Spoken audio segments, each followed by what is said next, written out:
Hello everyone, welcome to a new video. In this video I'll be showcasing you the Eagle Evade leveling build for the Spiritborn. And this build doesn't need any uniques. It basically comes on online from level 15 and you don't need really much to get this build going. Only you need some boots that reduce your evade cooldown for every attack you do, and basically that's it. And of course you need the Spirit Hall for the Eagle, so you need to be level 15, but once you get that, then everything is fine. As you can see here, people are joining on me already. They know how good it is and they just want to join in. Anyway, I'm gonna show you guys. The build link is in the description.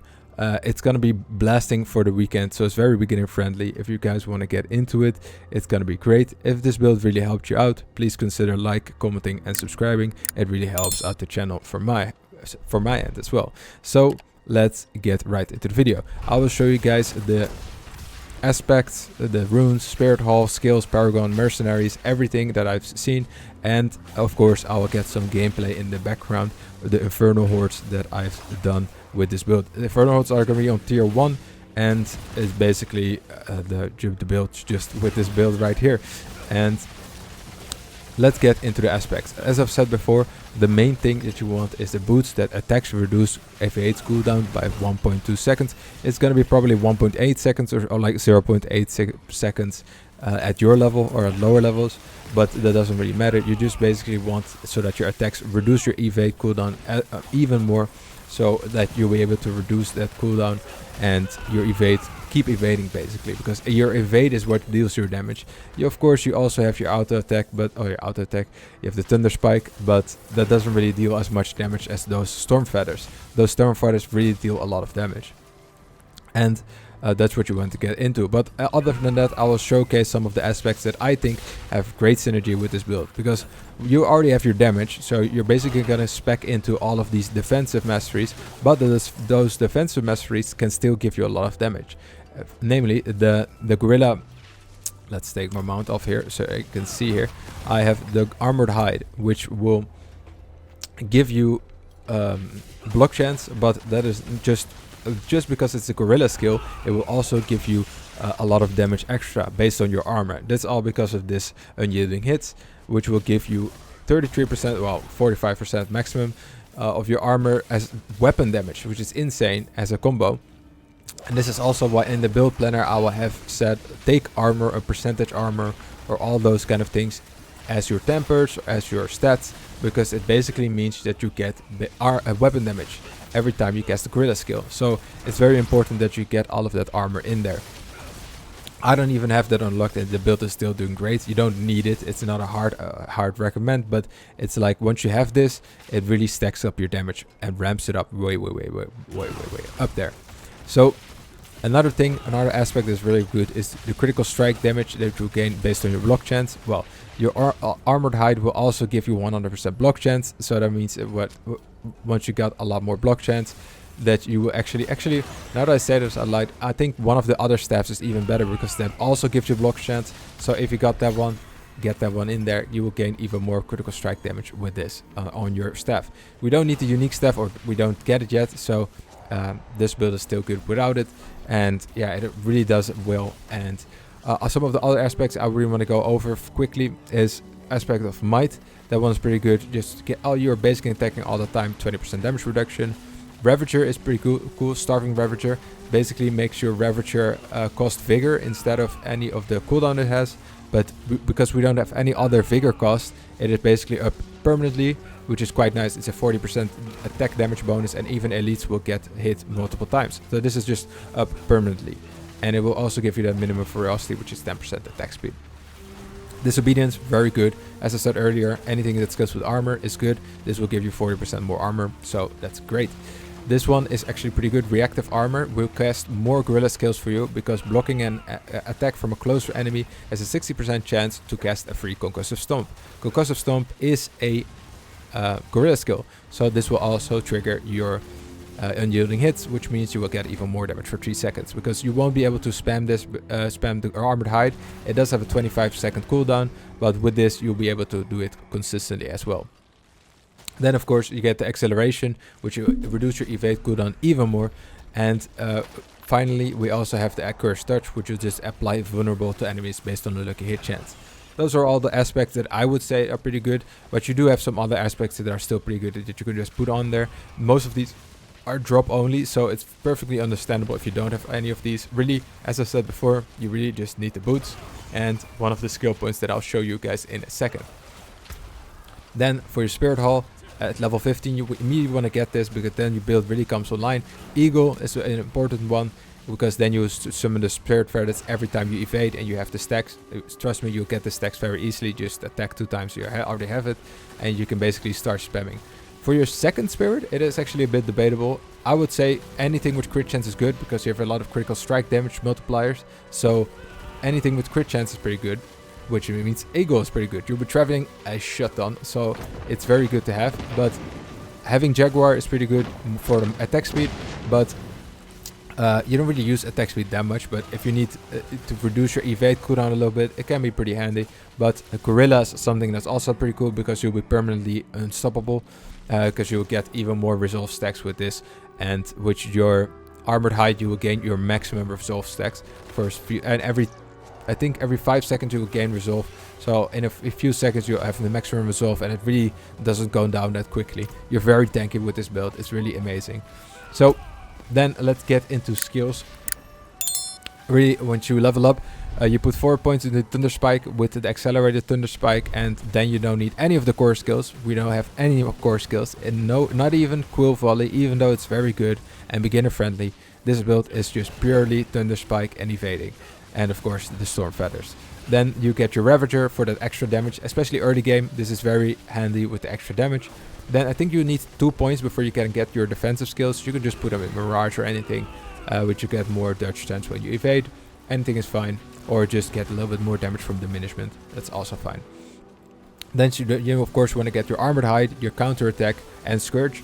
And I think you got a little bit of points left to spend before you get your potency, and that you can just get one of these extra nodes that level up your skill. So enhanced Armored Hide would be quite nice, and then maybe a counter attack enhancement. Anything that before you get to like level 15, where you can get 1 point into Brilliance, and then you can get all of your points into Acceleration. This is very important. You want to get Acceleration as fast as possible, and this will really accelerate your build. So this is really something that really accelerates your build, and if you can get so much in there just because you get those extra evade charges, this will really make it so that you can dash around, and all the enemies will just be done so for it. And it's really an amazing passive to have. So they probably nerf this passive, or just something with the evades. Probably the Eagle Spirit will get nerfed, so really play this before you can. You know, it's really fun to play even without the unique.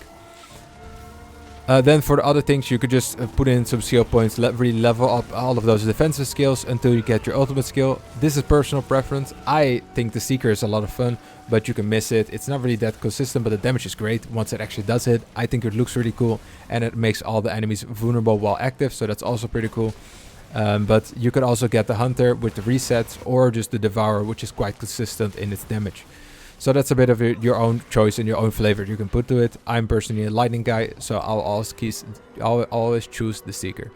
And then of course for the extra points, this is just for some extra damage. I put in 1 point into initiative, because sometimes you'll get stuck somewhere and you won't have your Armor Hide to save you. And this means that the Seeker can still save you with this extra with the unstoppable that it gives you, and you could get out of that CC and you can actually survive the situation. So further on ahead, we got the Vital Strikes, which is just 45% increased damage against vulnerable enemies, but it does take away the vulnerable, although your Eagle will also make enemies vulnerable again, so it's very easy for you to apply vulnerable and then take it away again for that extra damage. You basically do a consistent 45% extra damage, which is great. Then we've got a little bit of Paragon. I would say 3 of the glyphs. I would just say 3 beginner glyphs, which are great. Jagged Plume is a great one for in the beginning. Also another one which I do not have yet is Fulminate. It's just all of your lightning damage. Also only takes 25 dexterity to get your additional bonus, which is very nice. So you can get it in there. Just choose a few nodes. I think if you take these 2, you already have it. So that's very nice. I think of course in the beginning you want to get those bigger nodes, because you just want to get all of that life. And for your second skill, or like your second board, I would say Convergence is quite nice with just the extra damage that it gives. Just get one of the, to get the non-physical damage, so you get this one. It's a shame that they don't have how much of this 30% you actually have, but I'm sure I'm hitting it somewhere, and if not, then I'll notice that later too. And of course, for your third one, that is also pretty nice, it is Spirit. This all, of course, gets better and better based on how much you, how much crit chance you have, of course. But yeah, this is once it's quite low level. I'm not sure. I think you can still get all of the, yeah, you can get plus 10 dexterity in here, so it's very easy to get that 40%. But it is in at least a 15% damage increase with the 3% stacking up to 15%. So that's, either way, that's also nice. And you'll be critting enough with the Spiritborn second. You will get, like, I think this one gives somewhere around 12 to 20 critical strike chance within those 2 seconds, because you will really be dashing a lot. It's really fun to see. As you could probably see at the gameplay of the tier 1 Inferno Horde I put on the side of the screen. That is it for the abilities. I think Mercenaries is the only thing. Mercenaries is a bit of a flavor. You can just pick whatever you really like. But I really like Subo with the Seeker. It's not really that useful for Inferno Hordes, but for anything else it is quite nice just to see where all the enemies are. And to know where the enemies are still hiding and that kind of stuff. And opening fire is still also quite good, because you would just get increased critical strike damage to the enemies he hits with the open fire. And for the reinforcement skill, I would say Provoke is also pretty good. I just put it on Ravager because I cast Ravager sometimes. Now that I say this out loud, I think I cast the Scourge more than the Ravager, because Ravager is up most of the time anyway, because of one of the aspects we took. So we got a little bit of a correction here and there, and it even improved my build a little bit. So I think that was it for most of it. I really appreciate you guys for watching all of my content. Please, as I said earlier, if you appreciated the video, if you learned anything new, like, comment, subscribe. I will be streaming this game tonight and also tomorrow, so please tune in, and I appreciate you guys for watching all of my content. I just want to, also, quick side note, I've got this avatar that is around here. Please let me know what you guys think. Did you like it? Didn't you like it? What do you think? Please let me know in the comments as well. I'll see you guys in the next video. Ciao.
Hello.